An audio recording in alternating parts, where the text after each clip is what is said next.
Je voulais te montrer comment, avec Armada, tu vas pouvoir publier en masse des ads dans le Business Manager de Facebook.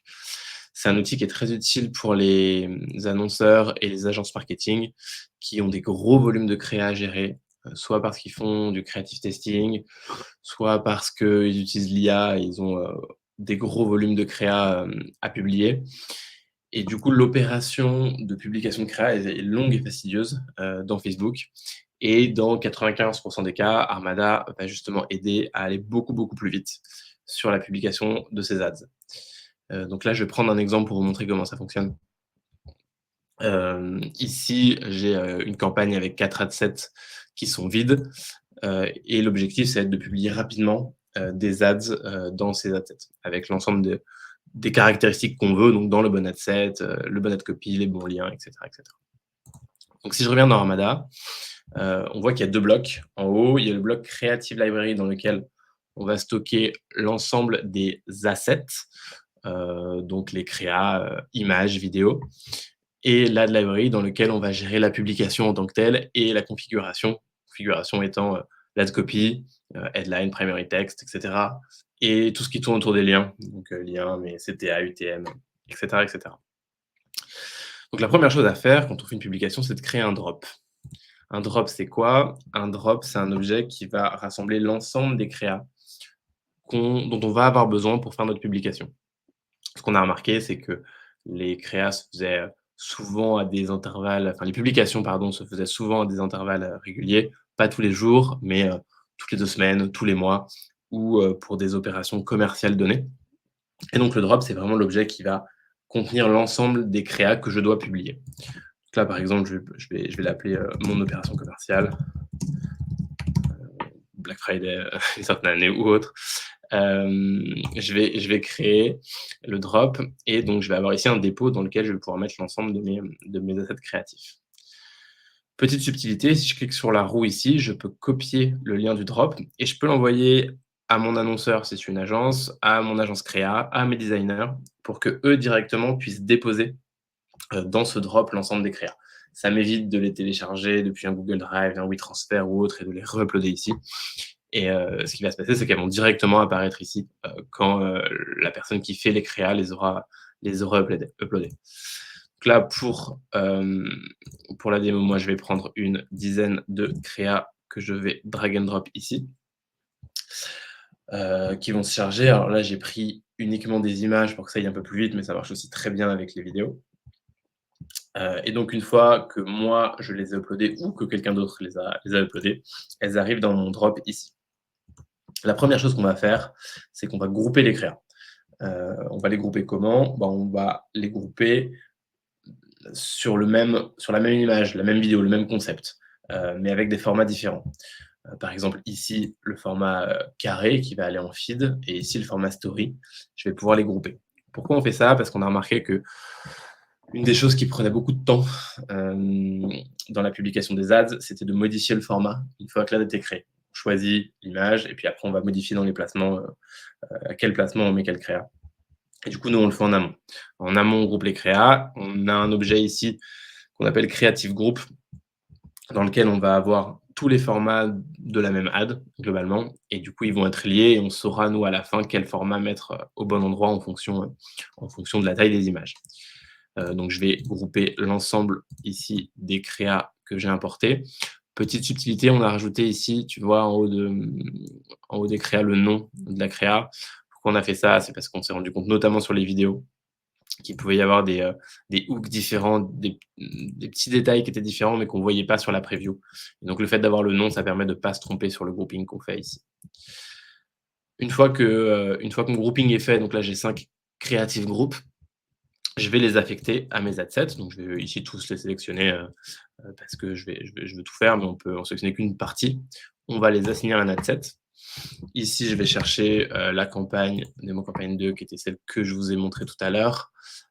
Et je vais sélectionner pareil l'ensemble de mes adsets ici. Et je vais cliquer sur Confirm. Et ça va automatiquement créer 20 ads dans mes adsets. Donc plutôt que de faire 20 opérations pour mettre chacune des créas dans mon adset, bah, ici, j'ai sélectionné mes créas, j'ai sélectionné mes adsets, j'ai cliqué sur valider et tout est fait automatiquement en une seule opération. Une fois que ça c'est fait, je vais dans l'Ad Library et je viens ici rentrer encore une fois, ce qu'on appelle les configurations des ads, donc qui va être l'ad copy et les liens. Donc je sélectionne par exemple, toutes les ads de ces adsets, puis on va en prendre 3 ici. Et puis toutes les ads de celui-là. Et on va dire qu'on va mettre exactement les mêmes propriétés, donc la même configuration sur toutes ces ads-là. Donc je les sélectionne, je clique sur Add Configuration, je vais leur donner un nom, par exemple, mes premières ads, ici. Je peux ensuite le modifier en ce nom-là si j'ai besoin de mettre un nom add par ad. Je vais rentrer mes éléments, donc ici, mon primary text, exemple, par exemple. Je peux en mettre plusieurs, comme c'est le cas dans Facebook, dans le Business Manager, jusqu'à 5.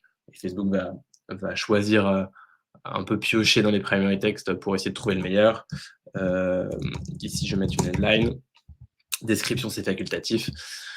Et ensuite, je vais passer aux liens. Et donc, les liens, on a fait quelque chose d'un peu différent, c'est qu'on a templétisé les liens. On s'est rendu compte que souvent, c'était les mêmes liens qui étaient utilisés et souvent, c'était vraiment long d'aller chercher sur le site internet le lien, de le copier-coller, de le remettre dans son ad, de faire ça plein de fois. Du coup, directement dans les settings, dans les paramètres, on peut définir un certain nombre de liens. Moi, j'en ai mis 3 ici parce que c'est notre site à nous, mais on peut en mettre beaucoup, beaucoup plus.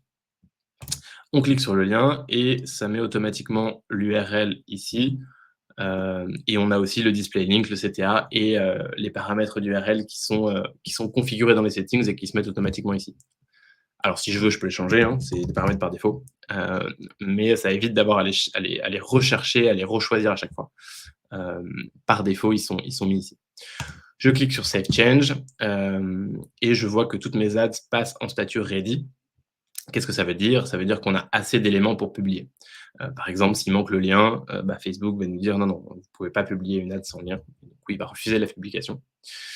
Et donc là, ça fonctionne bien. Donc je sélectionne l'ensemble de mes ads. Ici, alors je vais passer de là, et puis toutes celles-là aussi. Et je clique sur, j'ai bien pris les bonnes, ouais, je clique sur Publish. Ça me fait une preview de l'ensemble des ads que je vais publier.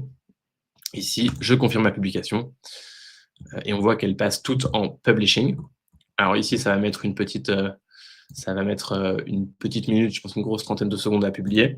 Mais déjà, si je refresh ici mon Business Manager, je vais voir les premières arrivées. Donc voilà, j'ai 3 ads qui sont arrivées. On peut aller voir rapidement dedans ce que ça donne en termes de configuration. Donc on a bien ici, donc il a choisi le deuxième primary text pour la preview, mais on a bien l'ensemble des éléments qu'on a rentrés, le slash blog que j'ai mis. On a bien l'image square ici pour le post. Si je descends et que je vais sur la story, on a bien l'image story qui va arriver ici, qui est celle que j'avais groupée du coup avec cette image dans la Creative Library. Et si je descends ici, on retrouve bien l'ensemble des éléments que j'ai rentrés. Donc ici, le lien du blog, ici, le display link, les primary texts que j'avais rentrés. Et petite chose en plus, on désactive par défaut l'ensemble des enhancements, donc des améliorations qui sont mises par Facebook parce que, en 80 des cas, c'était quelque chose que les gens voulaient désactiver à chaque fois et que Facebook réactivait. Donc nous, toutes les publications, on a les enhancements qui sont désactivés et on a bien voilà, tout qui se met bien au bon endroit. Donc si je viens maintenant refresh ici, pendant que je parlais, toutes les ads sont bien arrivées. On va avoir je ne sais plus combien j'en ai mis, les 13 ads qui sont bien arrivées dans mes adsets. On voit bien, elles sont bien dans les bonnes adsets que j'ai choisies. Elles sont désactivées par défaut. Ça, c'est quelque chose qu'on peut changer dans les paramètres sur Armada. On peut décider de publier par défaut l'ensemble des ads en on. Mais donc ici, si on les met en off, il ne reste plus qu'à les publier. Et donc ça va assez vite. Voilà. Et ben, si vous voulez tester l'outil, si tu veux tester l'outil, n'hésite pas à me le dire. Et puis je t'ouvrirai un accès. Merci.